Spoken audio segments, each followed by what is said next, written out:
అయ్యో పాపం సావిత్రి ఉల్లిగడ్డలు కోస్తుంటే కండ్లు మండుతున్నట్టున్నాయి పాపం అని బాధపడుతున్నారా?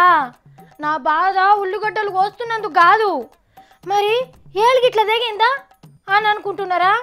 అది కూడా కాదు, దుకాణంలోకి పోయి పావు కిలో ఉల్లిగడ్డలు కొనుక్కొస్తే కండ్ల పొంటి నీళ్లు గారుతున్నాయి. ఈ వార్త చెప్పాలంటే నాకు కూడా కండ్ల పొంటి నీళ్లు గారుతున్నాయి. ఉల్లి చేసిన మేలు తల్లి కూడా చేయదంటారు, కానీ ఉల్లి చేసిన బిల్లు ఎల్లిపాయ కూడా చేయదు. ఇప్పుడు మొన్నటిదాకా 20కి వచ్చే కిలో ఉల్లిగడ్డ నిన్నీయాలనే 40 దాటినాయి. హాఫ్ సెంచరీ దాటినా ఆశ్చర్యపోద్దంటున్నారు అమ్మేటోళ్ళు. రైతు బజార్ అంగట్లో కూడా అగ్గోకేం లేవు. కత్తిపీట మీదికి రాకముందే కండ్ల పొంటి నీళ్లు తెప్పిస్తున్నాయి గీ రేట్లు. మనకేమో పచ్చి పులుసు కాంచెల్లి షియ్యల కూరదాంక ఎండ్లనైనా ఇంత ఉల్లిగడ్డ లేకపోతే నోటికి రుచి కొట్టదాయే, ముద్ద కుతిక దాటదాయే.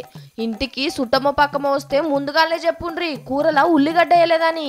కావాలంటే అర్ధ కిలో చికెన్ తెచ్చి వండి పెట్టుండ్రి కానీ ఉల్లిగడ్డ కోడిగుడ్లు కూర వండే తట్టే లేదు. ఇక ఉల్లి దోశ, ఉల్లి పకోడీ, ఉల్లి బజ్జి జోలి పోకుంటే నెలకు పోరగాన్ల బడి పీసుకన్నా అవుతాయి. ఎవరన్నా గిఫ్ట్ ఇస్తామని ఫోన్ చేస్తే ఓ 10 కిలోల ఉల్లిగడ్డలు తీసుకురమ్మనుండ్రి. ఇక హోటల్లో బిర్యానీ తినేటప్పుడు అరే చోటు తోడ ప్యాజ్లారే అని అడగకుండ్రి. ఓనరు ఉల్లి పచ్చలకు కూడా సపరేట్ బిల్లేస్తాడు పైలం.